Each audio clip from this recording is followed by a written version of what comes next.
ననుగన్న తల్లి మ్రొక్కెదా నీను నన్నును గన్న తల్లినే ప్రార్థింతుం. ననుగన్న తల్లి మ్రొక్కెదా నీను నన్నును గన్న తల్లినే ప్రార్థింతుం. నిన్ను నన్ను మరువకుండగా నిన్ను నన్ను మరువకుండగా నన్ను నిన్నును మంచి దారి నడుపుచునుండన్. ననుగన్న తల్లి మ్రొక్కెదా నిన్ను నన్నును గన్న తల్లినే ప్రార్థింతుం.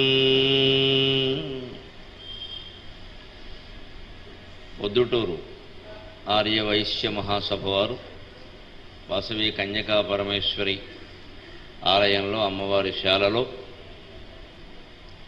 3 రోజుల పాటు లలితా సహస్రం సృష్టి రహస్యం అనే తాత్వికమైన అంశం మీద ఏర్పాటు చేసిన సమావేశం సందర్భంగా మనం ఇక్కడ ఆసీనులయ్యాం. ముఖ్యంగా ఇక్కడ ఈ వేదికకి సంబంధించి మా అమ్మని నేను మరొక రకంగా కూడా ప్రార్థన చేయవలసి ఉంది. అమ్మా వారసుడే గుదించే. మీరందరూ మా వారసును చూశారు, ఆశీర్వదించారు. జనవరి నెలలో సౌందర్య లహరి మీద అమ్మవారి గురించే యథాశక్తి మాట్లాడాడు. నాకు కొంతమంది పొద్దుటూరులో ఉండే రసజ్ఞులు ప్రత్యేకించి ఫోన్ చేసి అబ్బాయి ధైర్యంగా నిలబడ్డాడండి, బాగా మాట్లాడాడండి అన్నారు. నాకు చాలా ఆనందమైంది. ఓ తండ్రికి పుత్రాది చేత్ పరాజయం అన్నారు. అంతకంటే ఆనందం ఏముంటుంది?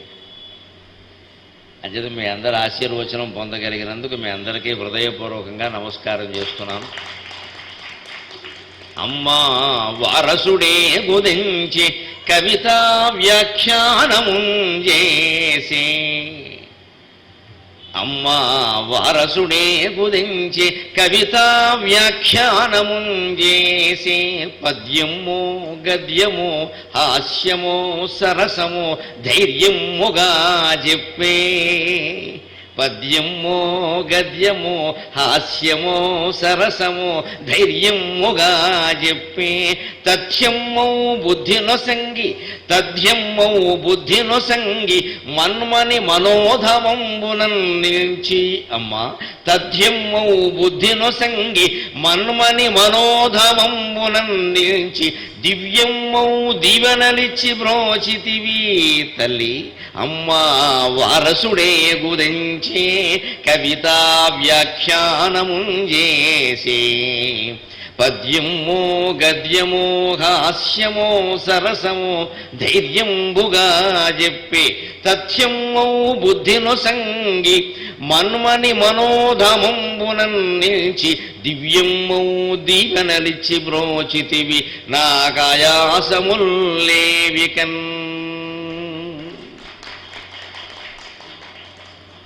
ఆర్యవైశ్య మహాసభ వారు కాబట్టి ఓ మాట చెప్పుకుంటాను. వ్యాపారంలో తండ్రి ఎంత అనుభవం గడించినా కొడుకు చేతికి వచ్చిన తర్వాత ఈ వ్యాపారం వాడు తీసుకుంటే బాగుండు, బాగా చేసుకుంటే కాస్త రామకృష్ణ అనుకుంటానని అనుకుంటాడు సహజంగా. ఎన్ని కోట్ల లాభాల్లో ఉన్నా సరే వృద్ధాప్యం వస్తూ ఉంటుంది సహజంగా. కాబట్టి కొడుకు సమర్థుడైతే యోగ్యుడైతే ఇదేదో ఆయనకు అప్పగించేసి కాస్త మనం ఏదో పక్క నుండి తేడా పాడాలు ఏవో చెబితే సరిపోతుంది అని సంతోషిస్తాను. అలాగే నేను కూడా ఇప్పుడు అదే ఆనందంలో ఉన్నాను. అమ్మయ్య కాస్త మనకు ఆయాసం తగ్గించుకుని ఎక్కడైనా అవసరమైతే బాబు నేను రాలేను అంటే అబ్బాయిని పంపిస్తే పని జరుగుతూ ఉంటుంది. తర్వాత మనం వెళ్ళొచ్చు. మీ అందరి అభిమానం ఆశీర్వచనం వాసవీదేవి దయ వల్ల ఇక్కడ మాట్లాడిన తర్వాత వాడు ఇప్పటి వరకు 10 వేదికల మీద మాట్లాడి అందరి ఆశీర్వచనాలు పొందగలిగాడు. మహబూబాబాద్లో ఉదయం కుటుంబ సంబంధాల మీద, సాయంత్రం రామాయణం మీద మాట్లాడాడు. నిన్నగాక విజయవాడలో 3 రోజుల పాటు రామనవమి నాడు ప్రత్యేకం వాల్మీకి రామాయణం, విశ్వనాథ వారి రామాయణ కల్పవృక్షం మీదే మాట్లాడి విజయవాడలో ఉండేటువంటి పండితుల ఆశీర్వచనాలు పొందగలిగాడు. ఉగాది నాడు పొద్దున్న పంచాంగ శ్రవణం చేసి ఉగాది సందేశం కూడా హైదరాబాదులో వినిపించాడు. మొత్తం మీద నడిపిస్తున్నాడు కథ. మీ అందరికీ కూడా మరోసారి కృతజ్ఞతలు అందజేస్తూ మనం రంగప్రవేశం చేద్దాం. నిగమంత ప్రతిభాత్త తాత్విక ధుని నిర్వాణ సంధాయిని లలితా సహస్రంలో ప్రవేశించాలంటే చాలా సాహసం. ఏదో ఊరికే పారాయణం చేసుకుంటూ వెళ్ళిపోయే గ్రంథం కాదది. అసలు దాని నిర్మాణం వెనకాలే చాలా రహస్యాలు ఉన్నాయి. వీలైనంత వరకు ఈ 3 రోజుల్లో వాటి గుట్టు బయటపెట్టేటువంటి ప్రయత్నం చేద్దాం. వ్యాస మహర్షి అనుమతించినంత వరకు కొన్ని విషయాలు బహిరంగంగా చెప్పకూడదు, ఏదో వ్యక్తిగతంగా అత్యవసరమైతే తప్ప.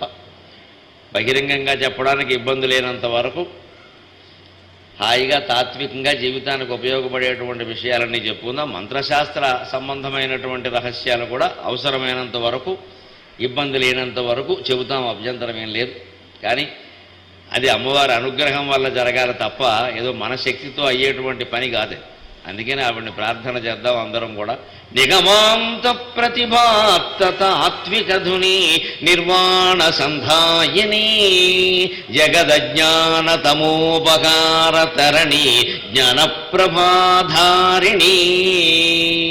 నిగమాంత ప్రతిభాత్తాత్వికధుని నిర్వాణ సంధాయిని జగదజ్ఞాన తమోపకార తరణి జ్ఞానప్రభాధారిణి భగవన్మానసహారిణి భగవన్మానసహారిణి సుఖ విరాట్ భాషా సుధాసారణి భగవన్మానసహారిణి సుఖ విరాట్ భాషా సుధాసారణి నగరాజాన్వయ శుక్తి ముక్త తరుణి నగరాజాన్వయ శుక్తి ముక్త తరుణి నారాయణీ బ్రహ్మా.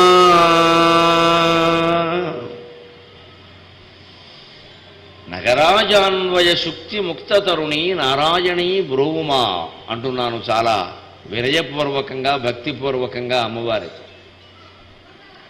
నగరాజు అంటే హిమవత్ పర్వతరాజు, అన్వయం అంటే ఆయన వంశం.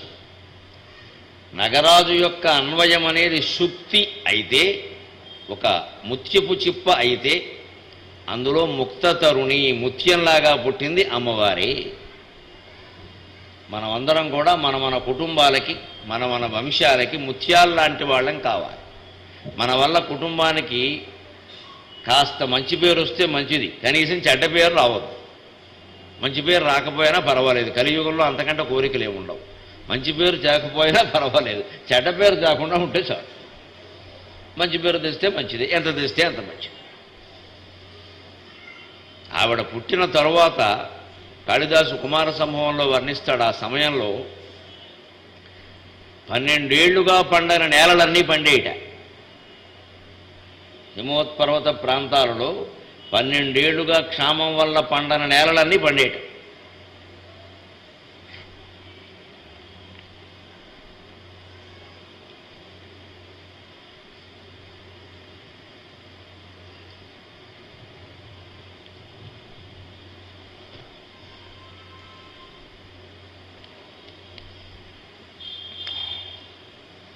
వాతావరణం మొత్తం అనుకూలంగా మారిపోయింది. మన పుట్టుక వల్ల మన కుటుంబంలో, మన వంశంలో అటువంటి వాతావరణం ఏర్పడాలి. మనం చదువుకునేటువంటి చదువు, మన కృషి తల్లిదండ్రులకి అంత ఆనందం కలిగించాలి. ఈ అమ్మాయి పుట్టిన తర్వాత మా ఇంట్లో నిశ్చింతగా ఉంటున్నామండి, చక్కగా చదువుకుంటున్నాడు, మాకు భవిష్యత్తు మీద ఒక నమ్మకం ఏర్పడింది అనే భావన తల్లిదండ్రులకు కలిగితే ఆ పిల్లల జన్మ ధన్యమైనట్టే. అదే అమ్మవారి పుట్టుక నుంచి మనం నేర్చుకోవలసింది. ఆ ఘట్టం నుంచి నగరాజాన్వయ శుక్తి ముక్త తరుణి. హిమాలయానికి సంబంధించి, హిమవత్ పర్వతానికి సంబంధించి ఏముందండి చెప్పుకోదగింది? అమ్మవారి కథ తప్పితే అమ్మవారు అక్కడ పుట్టకపోతే ఏమిటి, రాళ్ళు రప్పలు, పెద్ద మంచు కొండ, ఎప్పుడు చూసినా విపరీతమైన మంచు. ఎవడు పెడతాడు అక్కడికి? ఎవరికి కావాలి? ఇవాళకు కూడా హిమాలయాలకు పెడుతున్నామంటే బద్రీనాథ్, కేదార్నాథ్ అన్ని ఆలయాలు ఉండబట్టి పెడుతున్నాం. లేకపోతే ఊరికే చలి కోసం చూడడానికి ఎవడెడతాడు? అక్కడ బిక్క చచ్చిపోయేలా ఆలయాలు లేకపోతే పెడతారా? అంటే ఆవిడక్కడ పుట్టి, అక్కడ శివుడు కోసం తపస్సు చేసి, అక్కడే ఆయన్ని వివాహం చేసుకుని, అక్కడే స్థిర నివాసం ఏర్పరుచుకుని, ఆ ప్రదేశం మొత్తాన్ని ఒక పుణ్యక్షేత్రం చేయడం వల్ల ఆ యుగం నుంచి ఈ యుగం వరకు సందర్శకులు పెడుతూనే ఉన్నారు అక్కడికి. ఒక వంశాన్ని ఉద్ధరించడం అంటే అది. అందుకని నగరాజాన్వయ శుక్తి ముక్త తరుణి నారాయణి నిగమాంత ప్రతిభాత్త తాత్విక ధ్వని. నిగమం అంటే వేదం, నిగమాంతం అంటే వేదాంతం. వేదం నేర్చుకుంటే సరిపోదు, వేదాంతం నేర్చుకోవాలి. కానీ వేదం నేర్పినందరికీ వేదాంతం నేర్పరు. వేదం వేరు, వేదాంతం వేరు. ఎంఏ చేసిన వాడందరూ పీహెచ్డీ చేయాలని ఏం లేదు. ఎంఏకి ఉద్యోగాలు వస్తాయి, వచ్చే యోగం ఉంటాయి, లేదా పీహెచ్డీ కూడా రావు, అది వేరే విషయం. కానీ ఆ విషయానికి సంబంధించిన పరిజ్ఞానం సంపాదించడానికి ఎంఏ చాలు. మాస్టర్ ఆఫ్ ఆర్ట్స్, ఇక అంతకంటే ఏమిటి, అందులో మాస్టర్. మరి పీహెచ్డీ, ఎంఫిల్ ఇవన్నీ ఏమిటి అంటే ఒక ప్రత్యేక అంశం మీద పరిశోధన చేసి సొంతంగా ఏదైనా విషయాన్ని కనిపెట్టి దాన్ని వివరిస్తూ, ఎంఫిల్ అంటే కనీసం ఒక 300 పేజీలు, పీహెచ్డీ అంటే ఒక 500 పేజీలు గ్రంథం రాయగలిగితేనే అవి చెయ్యాలి, లేకపోతే అనవసరం. ఊరికే తీసేసి అంటారు, అంటే తీసేయడం వేసేయడం అంటారు సరదాకి. ఇందులోంచి తీసేయి అందులో వేసే అయిపోయిందంటే 10 పుస్తకాలు చదువుతాడు, అందులోంచి 4 పేజీలు ఇందులో 4 పేజీలు కలిపి 40 పేజీలు కలిపి కుట్టేసి వేరే అట్టేసేస్తాడు పీహెచ్డీ అంటే. ఏమీ లేదు, అందులోంచి కాస్త ఇందులోంచి కాస్త, ఈయన కనిపెట్టింది ఏమీ లేదు కొత్తగా. అలాంటిది కాదుగా పీహెచ్డీ అంటే. అది పరిశోధన ఏమిటి? లలితా సహస్రం 3 రోజులుగా చెప్పుకుంటాము అంటే ఇదివరకు రకరకాలుగా ప్రచారంలోకి రానటువంటి నూతన విషయాలు చెప్పగలగాలి. లేకపోతే ఎందుకు చెప్పడం, ఉన్నవేగా. మీరు ఎక్కడో ఒకటి చదువుకునే ఉంటారు, వాటిని మళ్ళీ చెప్పేది ఏమిటి? వాటిని చెబుతూనే అందులో ప్రధానమేమి వదలకుండానే నా మటుకు నాకు అమ్మవారి దయవల్ల తోచినవో, రకరకాల గ్రంథాల దయవల్ల తోచినవో చెప్పాలి ఖచ్చితంగా. లేదా పరిశోధన ఏముంది ఇందులో? సృష్టి రహస్యం ఏమిటి? ఇంకా ఉన్నదొన్నట్టు చెప్పాక రహస్యాలే చెప్పాలి. మన విద్య ఎప్పుడూ ఆ పరిశోధనాత్మకంగానే ఉండాలి. అందుకే వేదం నేర్పిన వారు అందరికీ వేదాంతం నేర్పేవారు కాదు. ఎంఏ వాళ్ళందరూ ఖచ్చితంగా పీహెచ్డీ చేయాలని ఏం లేదు. ఆ ఆసక్తి ఉంటే చేస్తాడు, లేకపోతే లేదు. వేదం నేర్పాక, వేదం ఆయనకు అర్థమైంది అని తెలిసాక, అతనికి సంసారం మీద ఆసక్తి లేకపోతే, పెళ్లి చేసుకునే ఉద్దేశం లేకపోతే, ఉద్యోగం కానీ, వ్యాపారం కానీ, వ్యవసాయం కానీ ఏమీ చెయ్యను, నాకు ఆత్మజ్ఞానం మాత్రమే కావాలి, నేనెవరో తెలుసుకోవాలనుంది నాకు అని శిష్యుడు అంటే, గురువు అనేక రకాల పరీక్షలు పెట్టి అప్పుడు వేదాంతం చెప్పేవాడు, లేకపోతే చెప్పేవాడు కాదు. అందుకే వేదాంతం అంతా ఉపనిషత్తుల్లో ఉంటుంది. వేదాంత గ్రంథాలను ఉపనిషత్తులు అంటారు. ఉపనిషత్తులే వేదాంతం. ఉపనిషత్ అంటే దగ్గర కూర్చోబెట్టి చెప్పడం. ఉప అంటే సమీపం, నిషన్నహ అంటే కూర్చున్నవాడు, నిషన్నహ అంటే కూర్చున్నవాడు, విషన్నహ అంటే కూర్చుని ఏడ్చేవాడు. ఉపనిషత్ అంటే దగ్గర కూర్చోబెట్టి రహస్యంగా చెవులు చెప్పేవారు, బహిరంగంగా చెప్పేవారు కాదు. ఎందుకంటే అవి అందరికీ చెప్పేవి కావు. వేదాంతం చాలా తేలిక, మాట్లాడడం చాలా తేలిక, ఆచరణ చాలా కష్టం. ఆచరణ లేకుండా వేదాంతం మాట్లాడితే మెట్ట వేదాంతం అంటారు. మెట్ట వేదాంతానికి ఏముంది, ఎవడైనా చెబుతాడు. దాన్ని ఆచరించద్దు. ఆచరణ ఉందా లేదా, ఈ శిష్యుడు ఎందుకు పనికొస్తాడా లేదా అని గురువు గారికి తెలియాలి అంటే వేదం నేర్పిన తర్వాత 1 ఏడాది కనీసం అగ్ని పరీక్ష గురి చేసేవాడు. అగ్ని పరీక్ష ఇంకా మామూలుగా కాదు, దానికి తట్టుకుంటేనే అదే వేదం. అందుకే ఇంత చేసి వేదం నేర్చుకున్నా, పోనీ అన్ని అగ్ని పరీక్షలకి తట్టుకుని వేదాంతం కూడా నేర్చుకున్నా ఏం పొందాలి చివరికి? నిగమాంత ప్రతిభ ఆత్త తాత్విక ధుని. అంతటి వేదాంత జ్ఞానం వల్ల సంపాదించిన ప్రతిభతో తత్వశాస్త్ర రహస్యాలు తెలుసుకోవాలి. లేనప్పుడు ఎందుకు ఊరికే కంఠస్థం చేయడానికే? ఈ ఉపనిషత్తులో ఇది ఉంది, ఆ ఉపనిషత్తులో ఇది ఉంది, అంకెలు అక్షరాలు అన్నీ చెప్పినంత మాత్రాన ఉపయోగం ఏమిటి?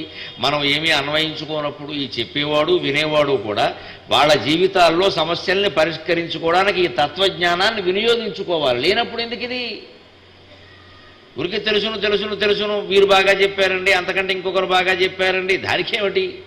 ఎవరు చెప్పినా వ్యాస మహర్షి చెప్పినంత బాగా చెప్పలేరు. అసలు లలితా సహస్రం సృష్టించిందే ఆయన, బ్రహ్మాండ పురాణాలు రచించింది ఆయన, ఆయనకంటే ఎవరు బాగా చెప్పలేరు కదా. మేము ఎంతమంది ఎన్ని చెప్పినా, పోనీ వశిష్ఠాది మహర్షులంతా చెప్పినా మాకంటే గొప్పవాళ్ళు కదా. వాళ్ళు చెప్పినా చివరికి వ్యాసుడు వచ్చి నేను చెప్పిన అర్థం ఇది కాదయ్యా అంటే ఏం చేసేది ఏం లేదు. అక్కడ ఆయన చెప్పింది ఆయన మూలం అయింది, బ్రహ్మాండ పురాణంలో ఉంది. బ్రహ్మాండ పురాణం ఎవరు రాశారు? వ్యాస మహర్షి రాశారు. నేను చెప్పిన నామం అర్థం ఇది రాబాయి, నువ్వు 3 రోజులు చెప్పింది దండగా అంటే నమ శివాయ అనుకుని వెళ్ళిపోవడమే, ఖర్చులు కూడా అడగకున్నాను. పారితోషికం పక్కినట్టు ఖర్చులు కూడా అడిగే అర్హత మనకి లేదు. ఆయన ఒప్పుకోకపోతే మనకెందుకు ఇక్కడ? అంతే. అందుకని దానికి అంతం అనేది లేదండి. ఎప్పుడు దానికి సరైన సార్థకత అంటే ఈ 3 రోజుల పాటు లలితా సహస్రంలో రహస్యాలు ఏవైతే మనం చెప్పుకుంటున్నామో వాటిని మనం జీవితానికి అన్వయించుకుని ఆచరణలో పెట్టాలి. అప్పుడు నిగమాంత ప్రతిభాత్త తాత్విక ధుని, ఆ తత్వరస ప్రవాహాన్ని మనం అందుకున్నట్టు లెక్క. అప్పుడు అమ్మవారు చాలా సంతోషిస్తుంది. తత్వాసనా తత్వమయీ తత్వమర్థస్వరూపిణి. నీకు అర్థమైందిరా అబ్బాయి. ఆ అర్థం తెలుసుకోకపోతే, ఆ సారం వంట పట్టకపోతే ఎందుకు నేర్చుకోవడం? నిర్వాణ సంధాయిని. అప్పుడు బ్రతికి ఉండగానే, సంసారంలో ఉండగానే మన వ్యాపారాలు మన ఉద్యోగాలు మనం చేసుకుంటూనే ముక్తిని పొందొచ్చు. దాన్నే జీవన్ముక్తి అంటారు. ఆనందంగా ఉండొచ్చు. ఏ సమస్యలు రాని, ఏం కానీ, ఇంట్లో వాళ్ళతో రాని, బయట వాళ్ళతో రాని, కోట్ల రూపాయలు లాభాలు రాని, కోట్ల రూపాయలు నష్టాలు రాని, అనుకోకుండా శుభాలు జరగని, అలాగే అనుకోకుండా అశుభాలు జరగని, దేనికి ఆ మనిషి చెలించడు. అది నిర్వాణం అంటే అర్థం. దేనికి చెలించడు. భగవద్భక్తి అంటే శుభం జరగడం కాదు, శుభాశుభాన్ని సమానంగా తీసుకోవడం భక్తి. ఏం జరుగుతుంది అనేది ఆవిడిష్టం. అలాగని ఆవిడిష్టం అనడానికి వీల్లేదు, మన కర్మే. లేకుండా ఆవిడ ఎందుకు చేస్తుంది? పని కట్టుకుని కొంతమందికి శుభాలు కొంతమందికి అశుభాలు ఇస్తే ఆవిడకు పక్షపాతం ఉన్నట్టు లెక్క. అలా ఇవ్వరు కదండి. దైవం దైవం దైవం ప్రాప్తం అంటే ఏమిటా ప్రాప్తం? మన కర్మ, మనం పూర్వజన్మలో చేసుకున్నాం. అదే వస్తుంది ఎవరికైనా. శుభమేనా అంతే, అశుభమేనా అంతే. ఆవిడ గొప్పతనం అంతా ఎక్కడుంది అంటే, ఆ సృష్టికి ఏర్పాటు చేసిన నియమం ఉంది. అది ఒక పరంపరలో ఎవరి కర్మఫలాలు వారు అనుభవించేలాగా ఏర్పాటు చేయడం జరిగిపోయింది. మనకి భక్తి ఉంటే ప్రయోజనం ఏమిటంటే, ఆ కర్మఫలాలు ఎలా ఉన్నప్పటికీ మనం ఆనందంగానే ఉంటాం. బయట ఎంత ఎండ అయినా ఉండని, మనం ఏసీ వేసుకుని లోపల పడుకుంటే మనం సుఖంగానే ఉన్నాం. మిగిలిన లోకం సంగతి పక్కనెట్టాం. పేపర్లో చూస్తే ప్రచండం, అక్కడ 44, ఇక్కడ 47, ఇక్కడ 90, వాడు ఏమైనా వేసుకొని మనకి కరెంట్ ఉంది, ఏసీ పని చేస్తుంది, మనం సుఖంగానే ఉన్నాం అంతే. భక్తి మనస్సులో ఉంటే వేసవకాలం ఏసీ ఉన్నట్టే. చలికాలం వడవడ వణికిపోయేంత చలి ఉండని, హిమాలయ పర్వతం మధ్యలో ఉండని, మనకు కావలసిన రగ్గేదో మనకుంటే ముసుగట్టేసి పడుకుంటాం. మన గొడవ మనకు లేదు. బయట ఎంత చలి ఉంటే మనకే, భక్తి ఉంటే అంతే. ఎంత వర్షమైనా కురవని, మనకి రక్షణ కవచంగా మనం ఓ భవనంలో మనం ఉంటే, వర్షం కురవన భవనంలో మనకి బయట ఎంత వర్షం కురిచినా బాధ కలక్కపోగా చూరు కింద వచ్చి నిల్చుంటాం ఆనందంగా. చుటుక్కు చుటుక్కువాన చుక్క అంటుంది, సరదాగా ఉంటుంది. అదే బయట గుడిసే లేకుండా తడిసిపోయేవాడు చచ్చిపోతూ ఉంటాడు. అక్కడ ఆగిపోతే బాగుండి వాన అనుకుంటాడు. మనకు ఆ బాధ లేదు. వానలో ఒక భవనం కాపాడినట్టుగా, చలిలో ఒక కంబళి కాపాడినట్టుగా, వేసవి కాలంలో ఒక చల్లటి ప్రదేశం కాపాడినట్టుగా, శుభాశుభాలు అన్ని సందర్భాలలోనూ అమ్మవారి యందు ఉండే భక్తి మనని కాపాడుతుంది.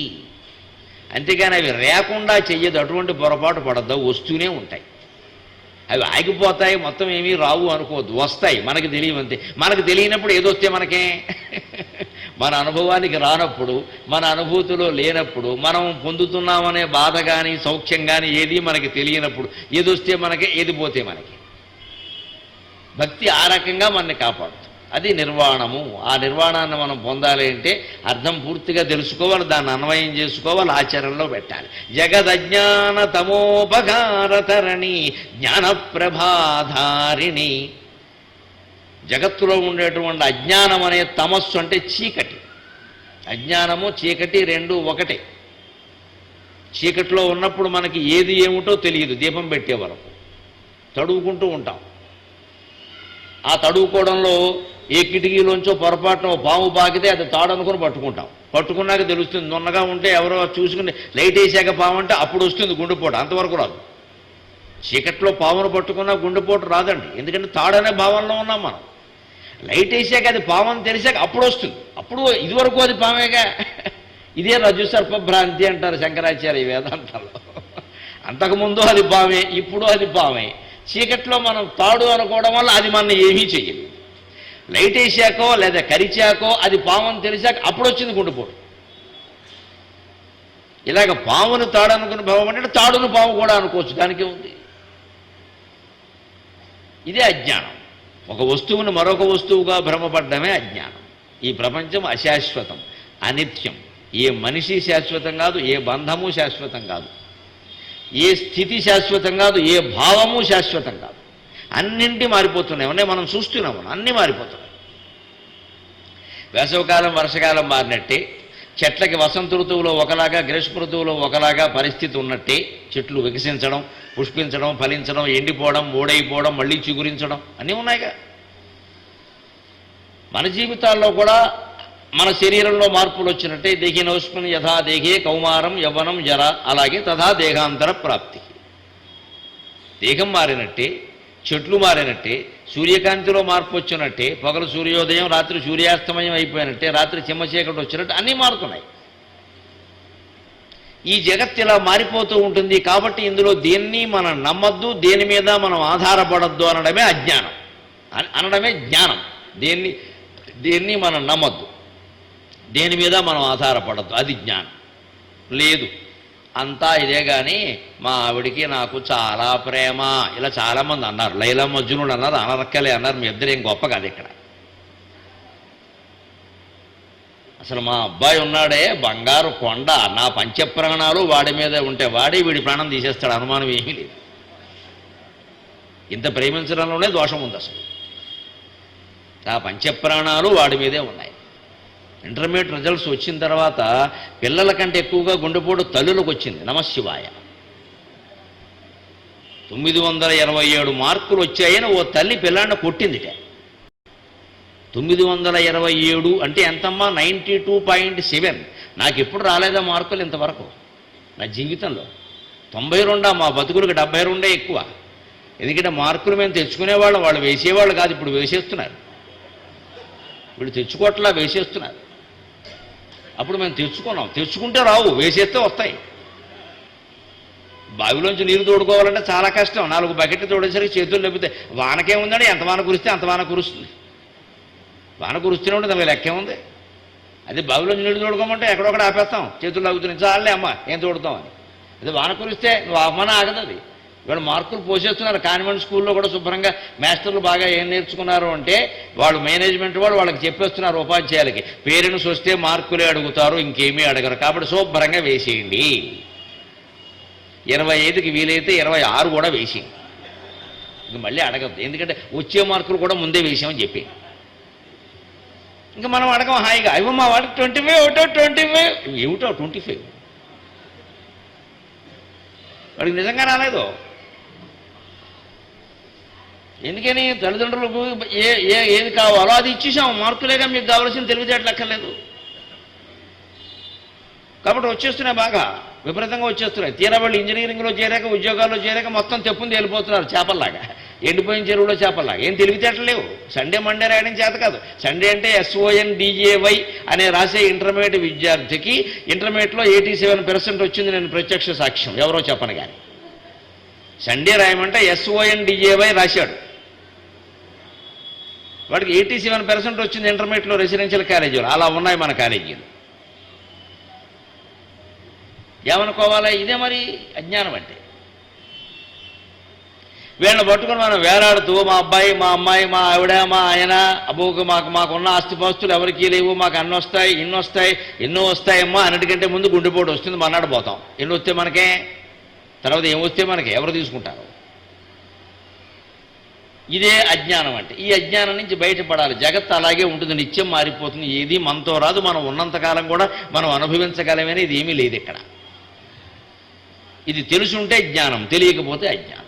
ఈ అజ్ఞానం నుంచి బయటపడాలంటే జగదజ్ఞాన తమోపఘార తరణి, ఈ అజ్ఞానం అనేటువంటి చీకటిని అపహరించడానికి అమ్మవారు తరణి అంటే సూర్యబింబంలా ఉపయోగిస్తుంది.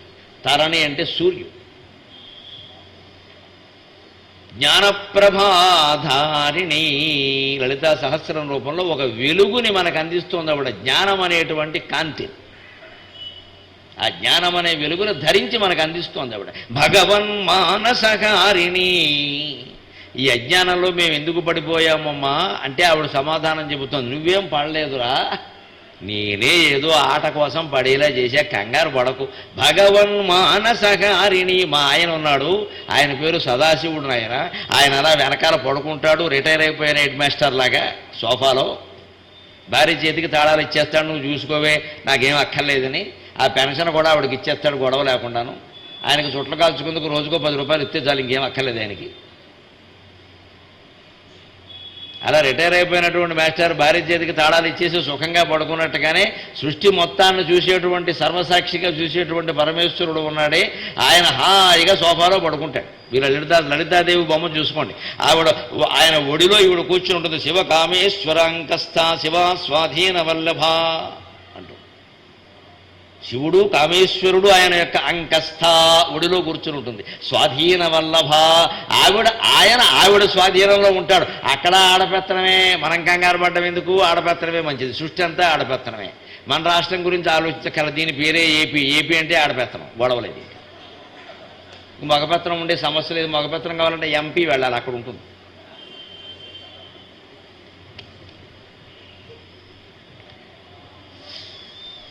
సృష్టిలోనే ఆడపెత్తనం ఉంది. ఎందుకంటే ఆయనకి సృష్టి ఇష్టం లేదండి. సృష్టి రహస్యం ఏమిటి అంటే భగవంతుడికి సృష్టి ఇష్టం లేదు. ఆయన దారిని ఆయన ఉంటే నిర్లేప నిర్మల నిత్య నిరాకార నిరాకుళ నిర్గుణ నిష్కళ శాంత నిష్కామ నిరుపప్లవ, ఇది ఆయన దృష్టి. అందుకే ఆ నామాలన్నీ వరుసగా వస్తాయి. ఆయనకి ఆకారం అక్కర్లేదు, ఆకులత్వం లేదు, ఎటువంటి లేపనములు లేవు, పూసుకున్నవి లేవు, రాసుకున్నవి లేవు, నిరంజన ఎటువంటి అవయవములు లేవు. నిరాకార నిర్గుణ చైతన్యంగా ఆయన ఉంటే ఆకాశంలో అలా ఓ గాలి కదిలినట్టుగా ఆయనలోంచి ఒక ప్రకృతి శక్తి కదిలింది. ఆ శక్తి అమ్మవారు. అందుకే అమ్మవారిని శక్తి. ఈవిడ కదిలి తిన్నగా ఉండక ఏం చేసింది, ఇంకొంచెం ఇలా ఇలా ఇలా ఎక్కువ కదలడంతో ఆ గాలి వేడెక్కింది. ఆకాశం నుంచి వాయువు పుట్టితే వాయువు కదలడంలో వేడెక్కితే ఆ వేడి అగ్నిగా మారింది. వాయోరగ్ని. తర్వాత అలా కదిలి కదిలి కదిలి వేడెక్కి ఆ అగ్ని చల్లారింది. అగ్నే రాపక, ఆ చల్లారిందే నీరైంది. ఆ చల్లారినటువంటి నీరు గడ్డ కట్టింది. అదే మంచుగడ్డ, అదే క్రమంగా భూమి అయింది.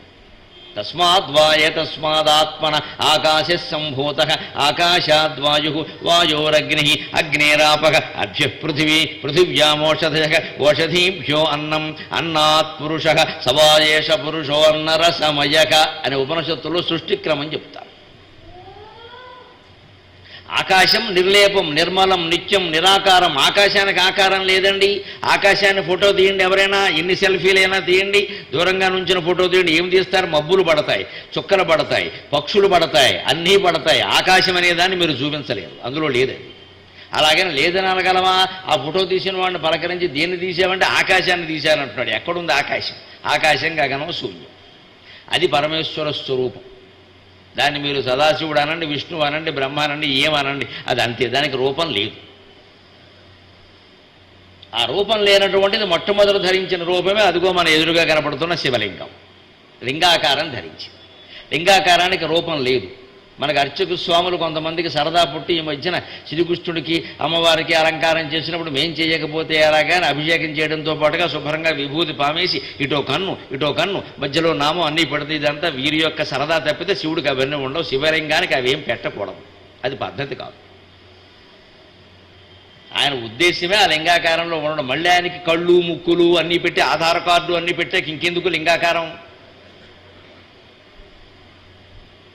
శివలింగం ఉద్దేశం ఏది? దానికి అభిషేకం చేసి విభూతి ఊరికే ఒక అడ్డబొట్టు ఇలా పెట్టడం తప్పితే ఇంకా ఏమీ పెట్టకూడదు. దాని ఉద్దేశమే. శ్రీకృష్ణుడు, రాముడు, అమ్మవారు అవన్నీ వేరు. ఆ రూపాలు వేరు, ఈ రూపం వేరు. సరిగ్గా మన హృదయంలో ఉండే పరమేశ్వరుడు కూడా అదే లింగాకారంలో ఉంటాడు, సరిగ్గా బొటనవేల ఆకారంలో. ఆ శివలింగం బొటనవేల ఆకారంలోనే ఉంటుంది. అంగుష్టమాత్ర పురుషోంతరాత్మ అంటారు ఉపనిషత్తుల్లో, కఠోపనిషత్తులో వస్తుంది. జనేస్మిన్ హృదయే సన్నివిష్టక అంటారు. అంగుష్ట మాత్రంగా పరమాత్మ ప్రతి హృదయంలో ఉన్నాడు జీవుడు రూపంలో. ఆ హృదయంలో ఉన్నవాడు ప్రత్యేకంగా వ్యక్తమయ్యేవాడిని జీవుడు అంటారు.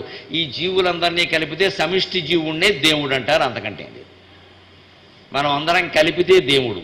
విడిగా నువ్వు వేరే నేను వేరే, కలిపితే దేవుడు. ఆ కలిపిన భావన ఎవరికైతే ఉంటుందో, అంతా ఒక్కటే అని ఎవరైతే భావిస్తారో వారికి బాధ రావడం కాదు. ఎవరికి బాధ వచ్చినా తనకి బాధ వచ్చినట్టుగా ఎవరు భావిస్తారో వారే నిజమైన భక్తులు.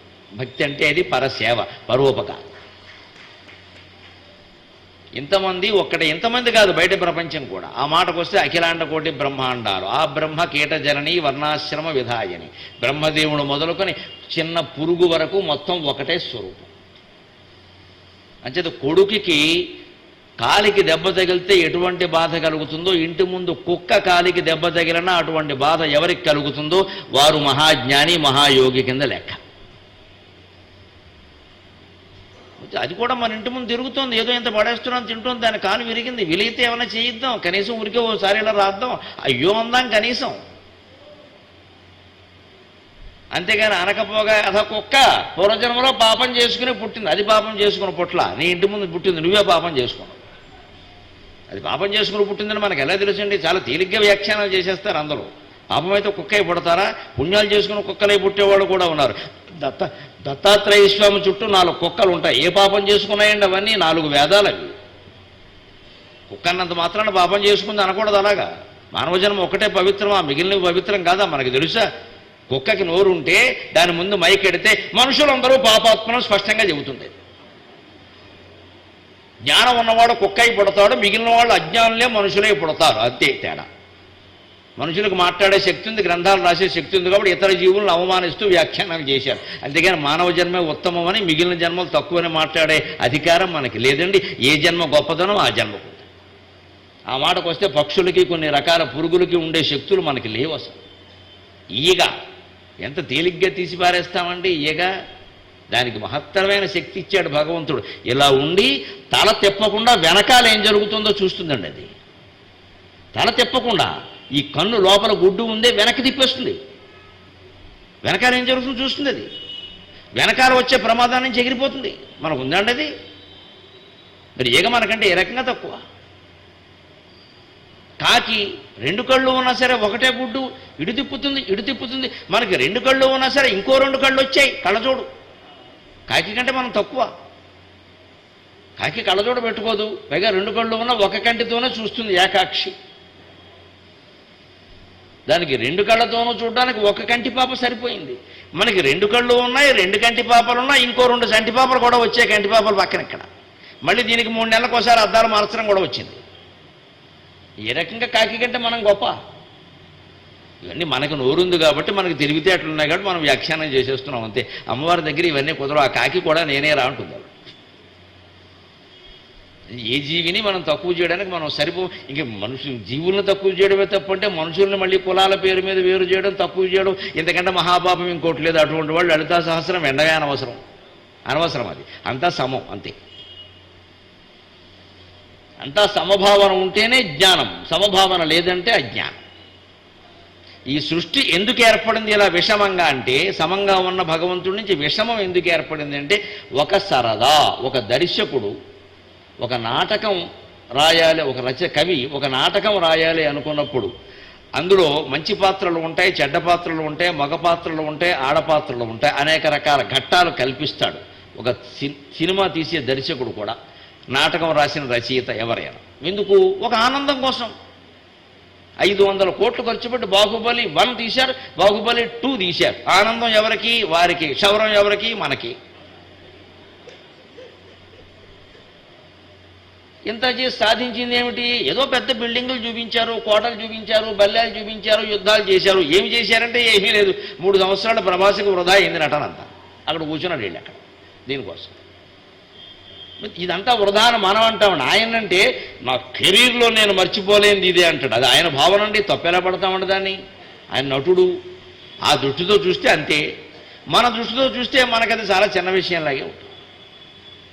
అంత రాజమౌళి అంత సినిమా ఎందుకు తీయాలంటే లీల, ఆనందం అంతే. రాజమౌళి సినిమా అర్థమైతే సదాశివుడు సృష్టి కూడా అర్థమవుతుంది. ఆనందం, లీల అంతే, ఇంకేం లేదు దీనికి ప్రయోజనం. ఓ సినిమా కోసం 500 కోట్లు ఖర్చు పెట్టినప్పుడు పరమేశ్వరుడు అమ్మవారు ఈ సృష్టి కోసం ఎన్ని లక్షల కోట్లు ఖర్చు పెడితే మాత్రం తప్పే ఉంది. వాళ్ళ సినిమా వాళ్ళు ఆడుకుంటారు. ఇటు వచ్చి మనం తెలుసుకోవాల్సింది ఏంటంటే, మనం సినిమాలో పాత్రలు ఇదంతా నిజమని అనుకోవద్దు, అదే లెక్కతే. ఇదంతా ఓ భ్రమ, ఇదో స్వప్నం, ఇదో నాటకం, ఇదో సినిమా. ఇందులో మంచి పాత్రలు ఉంటాయి, చెడ్డ పాత్రలు ఉంటాయి, మంచి ఘట్టాలు ఉంటాయి, చెడ్డ ఘట్టాలు ఉంటాయి, బాధ కలిగించే ఉంటాయి, సంతోషం కలిగించే ఉంటాయి. ప్రతి ఘట్టంలోనూ మన నటన మనం చేసేసామా లేదా అంటే, మన యాక్షన్ మనం సరిగ్గా చేసామా లేదా. యాక్షన్ చేస్తున్నామనే దృష్టిలో పెట్టుకోవాలి. అంతా అభినయమే, జీవితం అంతా అభినయమే. నాటకం అంటే ఏదో దొంగ మాటలు మాట్లాడడం కదా, అది అభినయమే. ప్రేమ అభినయమే, ద్రోహము అభినయమే, మోసము అభినయమే, మంచి అభినయమే, సమస్తము అభినయమే. అందుకే శివుడు ఎప్పుడూ నాట్యం చేస్తూనే ఉంటాడు.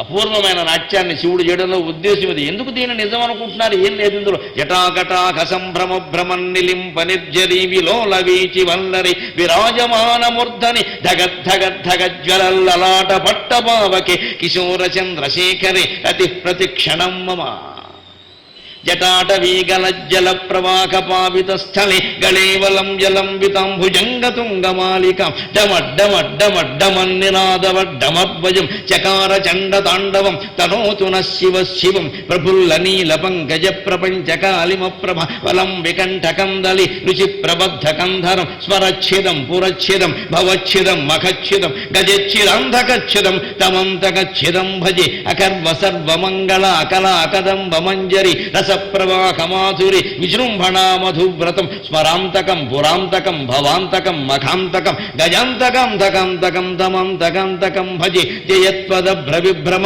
భ్రమద్భుజంగమశ్వస వినిర్గమక్రమ స్ఫుర కరాల భాలహవ్యవాట్ ధిమి ధిమి ధిమి ధ్వనన్ మృదంగ తుంగమంగళ ధ్వనిక్రమ ప్రవర్తిత ప్రచండ తాండవక శివక.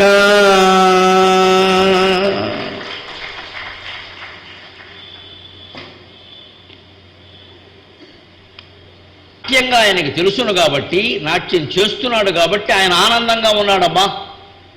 ఇది నాట్యం అని తెలుసుకోలేక, నాటకం అని తెలుసుకోలేక నిజం అనుకుని మనం కాసేపు ఏడుస్తున్నాం, కాసేపు నవ్వుతున్నాం. ఎప్పుడు ఏడుస్తామో ఎప్పుడు నవ్వుతామో కూడా తెలియదు, ఎందుకు ఏడుస్తామో ఎందుకు నవ్వుతామో కూడా తెలియదు. అది తెలుసుకోవడమే జ్ఞానం, తెలియకపోవడమే అజ్ఞానం. అందుకే తెలిసి రామచింతన చేయవే మనసా అన్నాడు త్యాగరాజస్వామి. అది తెలిసి అంటే అర్థం ఊరికి మీనింగ్ తెలుసుకోవడం కాదు. ఇది నాటకం అని తెలుసుకో. ఆయన చింతించి ఎందుకు వచ్చిన గొడవ? ఊరికి ఎంతసేపు ఎవడొచ్చినా ఇదే మాట్లాడతావు. ఇది వదిలేయి, ఇది నాటకం. నీ పాత్ర ఏదో నువ్వు చేయి. నువ్వు దశరథుడి పాత్ర వేస్తే రామ వియోగానికి దుఃఖించి మరణించక తప్పదు. నేను మరణించనండి, నాకు ఇష్టం లేదంటే ఆ క్యారెక్టర్ వేయకూడదు. నువ్వు రావణాసురుడు పాత్ర వేస్తే ఎట్టి పరిస్థితుల్లో ఎంతమంది చెప్పినా సరే సీతాదేవిని బాధ పెట్టాలి కానీ తీసుకెళ్ళి రాముడికి ఇవ్వకూడదు. నేను రావణాసురుడు పాత్ర వేస్తే వేశాను కానండి, మా ఊళ్ళో రామాలయం నేనే కట్టించానండి, తప్పండి, అమ్మవారు నానా బాధ పెట్టకూడదండి అని నాటకం మధ్యలో సీతాదేవిని తీసుకెళ్ళి రాముడికి ఇచ్చేస్తే డైరెక్టర్ పక్క పిలిచి చితకూడ ఎత్తరపడు. నీకేం చెప్పాను, ఏం చెప్తున్నావు? నీకు ఎంత భక్తుంటే మాత్రం నువ్వు రావణాసురుడు పాత్ర వేసావు, ఈ సీతాదేవిని ఇచ్చేస్తానంటే వాడి సినిమా ఏమవ్వాలి? ఇవ్వకూడదు. అప్పుడు రాముడిని తిట్టాలి. నా నోటుతో నేను మరి ఎవరు తిడతా? నువ్వు తిట్టకపోతాయి. డబ్బింగ్ పెడతారేంటి వెనకాల? పాత్ర వేశామండి, పాత్ర వేసినప్పుడు తిట్టాల్సిందే. నువ్వు రావణాసురుడు వేసావు. జీవితంలోనూ అంతే. తిట్టవలసిన వాళ్ళని తిట్టవలసిందే, కొట్టవలసిన వాళ్ళని కొట్టవలసిందే, పొగడవలసిన వాళ్ళని పొగడవలసిందే, తెగడవలసిన వాళ్ళని తెగడవలసిందే. అంతా అభినయమే. లోపల ఉండేది శ్రీమాత శ్రీ మహారాజ్ఞి శ్రీమత్ సింహాసనేశ్వరి. లోపల ఉండేది ఆ చింత తప్పితే ఇంకేముండడానికి వీళ్ళ. లోపల ఏమీ ఉంచుకోవద్దు. ఉంచుకున్నామంటే ఆ వండిన పదార్థం గిన్నెలో అట్టని అడుగుని అట్ట కట్టినట్టే, అది వదలదు. ఇంకా మంటి మసి వాసన. దాన్ని చింతపండు పులుసేసి నానబెట్టాలి, లేకపోదు. దాంట్లో ఏం వండినా ఈ వాసన దానికి వస్తుంది. మనస్సు కూడా అంతే. వండేసిన గిన్నె, అంట్ల గిన్నె, దీంట్లో ఏం ఉండడానికి వీల్లేదు. దాంట్లో ఏమైనా పెట్టామంటే దాన్ని చిత్తం అంటారు. ఆలోచించేటప్పుడు మనస్సు అంటారు. నిర్ణయం తీసుకున్నాక బుద్ధి అంటారు. ఆ నిర్ణయం తాలూకు జ్ఞాపకాలు ఇంకా మిగిలితే స్టోర్ రూమ్ అంటారు. స్టోర్ రూమ్నే చిత్తం అంటారు సంస్కృతంలో. చిత్తం అంటే స్టోర్ రూమ్. ఆ చిత్తశుద్ధి అంటే స్టోర్ రూమ్ మొత్తం ఖాళీ చేయడం. శుద్ధి అంటే అది. స్టోర్ రూమ్ మొత్తం ఖాళీ చేయాలి. స్టోర్ రూమ్ మొత్తం ఖాళీ చేసామనుకోండి, అమ్మాయ 10 ఏడబట్టి ఉండిపోయే గదిలో ఊరికేది ఏమన్నా పెట్టుకోవచ్చు సుఖంగా అనిపిస్తుంది ఒక్కసారి. అంటే ఏ సంక్రాంతి పండగ ఇల్లు దులిపినప్పుడైనా స్టోర్ రూమ్లో సామాన్లు బయటకు తీసి ఖాళీ చేసేయాలి. అలాగే ఉంచితే పాములు చేరతాయి, ప్రమాదం కూడా. మనస్సులో జ్ఞాపకాలు కూడా అంతే. స్టోర్ రూమ్ బయటికి పోవాలి మొత్తం. ఎందుకంటే ఇది నాటకంగా ఆయన చేశాడు. ఆయనకి ఆవిడేం చెప్పింది? భగవన్ మానసహారిణి. భగవంతుని మనస్సును ఆవిడ హరించి, నీకు ఎందుకయ్యా ఉండవయ్యా, అలా పడుకోవయ్యా, నేను సృష్టిస్తాను కదా, నేను చేస్తాను కదా, నువ్వు అలా చూడరాదా? అవ్యయ పురుష సాక్షి క్షేత్రజ్ఞో అక్షరయేవచ. విష్ణు సహస్రంలో మాట. అవ్యయ పురుష సాక్షి. అవ్యయుడివి సాక్షిగా అలా ఉండవయ్యా, నేను చూసుకుంటాను కదా. అలా చూడడానికే నాటకం చూసే ప్రేక్షకుల్లో చూడలేవా అని ఆయన అక్కడ పడుకోమని చెప్పింది. ఆయన పడుకున్నాడంటే మళ్ళీ లేవలేదు. ఆయన ఒళ్ళో కూర్చుని శివ కామేశ్వరాంకస్థ శివ స్వాధీన వల్లభ ఈవిని నడిపిస్తాం. అది మనకు అర్థమైతే సుఖ విరాట్ భాషా సుధాసారణి, దాన్నే మహాకవులు తమ భాష అనేటువంటి సుధాసారణి అమృత ప్రవాహం ద్వారా మనకు అందించారు. అలా అందించిందే లలితా సహస్రం. ఇది శ్రీ బ్రహ్మాండ పురాణే ఉత్తరఖండే శ్రీ హయగ్రీవ అగస్త్య సంవాదే లలితా రహస్యనామ సహస్ర స్తోత్ర కథనం నామ ద్వితీయోధ్యాయ అంట.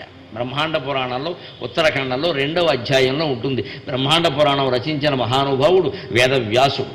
ఎటువంటి వాడైన మునియై ఎంవడు యుక్త కర్మధునియై ముక్త ఆత్ముడై జ్ఞానియై, మునియై ఎంవడు యుక్త కర్మధునియై ముక్త ఆత్ముడై జ్ఞానియై, తన దైనందిన జీవితమున మహాతత్వము దర్శించి, తన దైనందిన జీవితమున మహాతత్వము దర్శించి, దానిని నా జాతికి కృష్ణ భారత కథా నిర్మాతయై వ్రాసి ఇచ్చెను. మునియై ఎంవడు యుక్త కర్మధునియై ముక్త ఆత్ముడై జ్ఞానియై, తన దైనందిన జీవితమున మహాతత్వము దర్శించి, దానిని నా జాతికి కృష్ణ భారత కథా నిర్మాతయై వ్రాసి ఇచ్చెను. ఆ వ్యాసుదలంతు ముక్తిపద నిశ్రేణిన్ పదంబూనగన్. తాను మునియై ఎక్కువ భాగం జీవితంలో మౌనంగానే ఉంటూ, యుక్త కర్మ ధుని అయి అత్యవసరమైన పనులు మాత్రమే చేస్తూ, ముక్తాత్ముడై ముక్తి పొందినవాడై జ్ఞాని అయి తన దైనందిన జీవితమున మహాతత్వము దర్శించి, డైలీ లైఫ్ నిరంతరం తాను గడిపేటువంటి జీవితం ద్వారానే, జీవిత అనుభవాల ద్వారానే తత్వాన్ని తెలుసుకున్నాడు. ఆయన పాత పురాణాలు చెబుతూ కూర్చోలేదు. తన జీవితంలో తానే తెలుసుకున్నాడు ఆ తత్వాన్ని. ఎందుకంటే ఆయన పుట్టుకే అందుకు ఉదాహరణ. ఎవరా పరాశరుడు? అపారమైనటువంటి ఇంద్రియ నిగ్రహం కలిగిన వాడు, మహావిష్ణు భక్తుడు. పరాశరుడు సామాన్యుడు కాదు. తన తండ్రిని శక్తి అనే ఆయన్ని, హైహయ వంశానికి చెందినవాడు ఒకడు, కల్మాషపాదుడు అనే రాజు సంహరించాడు అని తెలిసి వశిష్ఠుడు ఊరుకున్నా మనవడైన శక్తి ఊరుకోలేదు. మనవడైన పరాశరుడు ఊరుకోలేదు. భయంకరమైన యజ్ఞం చేసి ఆ వంశం మొత్తం నిర్మూలనం చేశాడు. యజ్ఞం చేసి వశిష్ఠుడు అన్నాడు, నా కొడుకు పోయాడురా, నేను ఊరుకున్నాను అంటే, నీకు కొడుకు కావచ్చు తాత, నాకు తండ్రి అన్నాడు. ఆయన కోపం అయింది. బాగుంది, జమదగ్గిన ఉన్నట్టే పరశురాముడు ఉన్నాడా? ఎలా కుదురుతుంది? ఎవరి ఆవేశాలు వారివి. మొత్తం యజ్ఞం చేసి హైహయ వంశం మొత్తం, కల్మాషపాదుని వంశం మొత్తం నాశనం చేశాడు. అప్పటికీ ఆ అగ్ని నుంచి వచ్చిన అపూర్వం అనేటువంటి శక్తి ఇంకా శాంతించకపోతే వశిష్ఠ మహర్షి వచ్చి శాంతి మంత్ర పాఠాలు చదివి శాంతింపజేశాడు. దాన్ని ఎక్కడో ప్రతిష్టాపన చేసిరా, లేకపోతే లోకానికి ప్రమాదం అన్నాడు. అది పరాశర మహర్షి చరిత్ర. వ్యాసుని తండ్రి. ఆ వశిష్ఠుని కుమారుడు శక్తి, శక్తి కుమారుడు పరాశరుడు, పరాశరుని కుమారుడు వ్యాసుడు, వ్యాసుని కుమారుడు శుకుడు. శుకుడికి మనమంతా సంతానమే, ఆయనకి పెళ్ళి అవ్వలేదు, ఆయన జగత్పిత. అక్కడితో ఆ వంశం ఆగిపోయింది. కాబట్టే మన వంశాల గురించి గొడవ పెట్టుకోక్కర్లేదు. మనమేమో సూర్యవంశాలు కావు, చంద్రవంశాలు కావు. ఇప్పుడు ఈ వంశోద్ధారకులు పుట్టకపోతే నష్టమేం లేదు. మాకు మా అనవడ పొట్ల, మాకు మా అనవడ పొట్ల, కాబట్టే దేశం బాగుందమ్మా, నీకు నమస్కారం. పుడితే వాడు నాశనం చేస్తాడు దేశాన్ని, కంగారు పడక. మన వంశాలేమో వ్యాసుడి వంశాల కంటే, శుకుడు వంశాల కంటే, సూర్యవంశాల కంటే, చంద్రవంశాల కంటే గొప్పవేం కావు. ఈ పిల్లలు పుట్టలేదని, అందులో మగ పిల్లలు పుట్టలేదని అసలే అడవక్కర్లేదు. అవసరమేం లేదు. పుట్టినవాళ్ళు తిన్నగా ఉంటే చాలు. లేకపోతే ఎవడు తిన్నగా ఉంటే వాడిని ప్రేమిస్తాం, అభ్యంతరం ఏం లేదు. మన అబ్బాయి కాదు, వాళ్ళ అబ్బాయి అయినా పర్వాలా. దేశానికి మేలు చేసేటంటే వాడే మన అబ్బాయి. వీడెందుకు పనికిరాక కీడు చేసేటప్పుడు? ఈ మన అబ్బాయి, వాళ్ళ అబ్బాయి, మన అమ్మాయి, వాళ్ళ అమ్మాయి, మన ఇల్లు, వాళ్ళ ఇల్లు అనే భేదం లేకుండా మొత్తం సమాజాన్ని ఎవడు దృష్టిలో పెట్టుకుంటాడో వాడే యోగి, వాడే బ్రహ్మజ్ఞాని. ఎంత కుళ్ళిపోయినా సరే, ఎంత దుర్మార్గుడైనా సరే, తాగి తందనాలు ఆడినా సరే, 16 హత్యలు చేసినా సరే, మా అబ్బాయే అంటే వాడే నెంబర్ 1 ధృతరాష్ట్రుడు. ఎంత భగవద్గీత బోధిస్తే, ఎంత భారత కాలంలో ఉంటే, ఎంత విశ్వరూప సందర్శనం చూస్తే బుద్ధి మారలేదయ్యే. ఇదే మనం అందరం గ్రహించాల్సింది. ధృతరాష్ట్రుల్లా ఉందామా, సుఖమహర్షిలా ఉందామా, వ్యాస మహర్షిలా ఉందామా ఆలోచించుకో.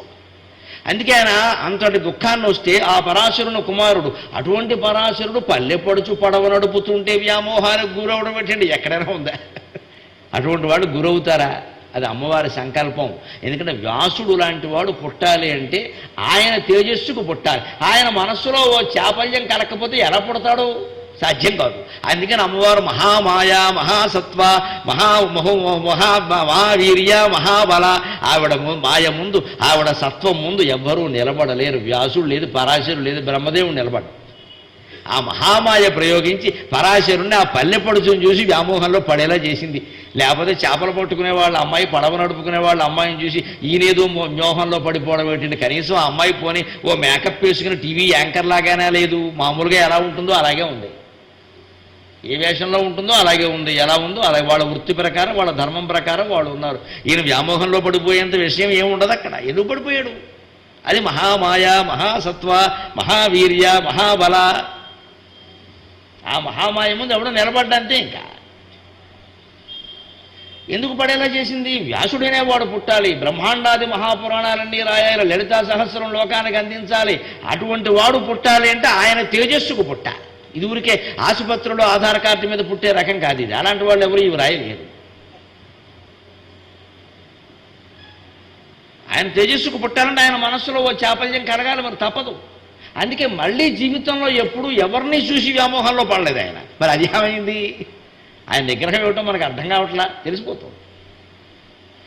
అలాగ మళ్ళీ ద్వీపం మీద ఈయన పుడితే తల్లి ఏమైంది, తండ్రి ఏమయ్యాడనే ధ్యాస లేదండి. దైనందిన జీవితంలో తత్వాన్ని అవగాహన చేసుకోవడం అంటే ఇది. ఏదో నా తల్లి, ఆవిడ పూజ్యురాలు, ఆవిడ తర్వాత శంతనుడు చేసుకుంది. అదేమిటమ్మా నువ్వు నన్ను పరాశరుడితో నువ్వు కన్నావు, శంతనుడిని ఎందుకు చేసుకున్నావు అని వ్యాసుడు అలా తత్వాన్ని అర్థం చేసుకోవడం అంటే అంతే. ఆవిడ జీవిత పరిస్థితులను బట్టి ఆవిడ ఏం చేయాలో ఆవిడ చేసింది. ఏం చేసినా నాకు తల్లి అని తనను అసలు వ్యాస మహర్షి సాత్యవతేయ అని పిలిస్తే వెంటనే వచ్చి పలికేవట. మా అమ్మ పేరు మీద పిలిచావు, నాకు ఆనందంగా ఉంది. ఆవిడ పేరు సత్యవతి. సత్యవతేయ అని పిలిస్తే మా అమ్మ పేరు మీద పిలిచావు, వెర్రి తల్లి ఎంత కష్టపడిందో ఆ ద్వీపంలోకి అంది నన్ను.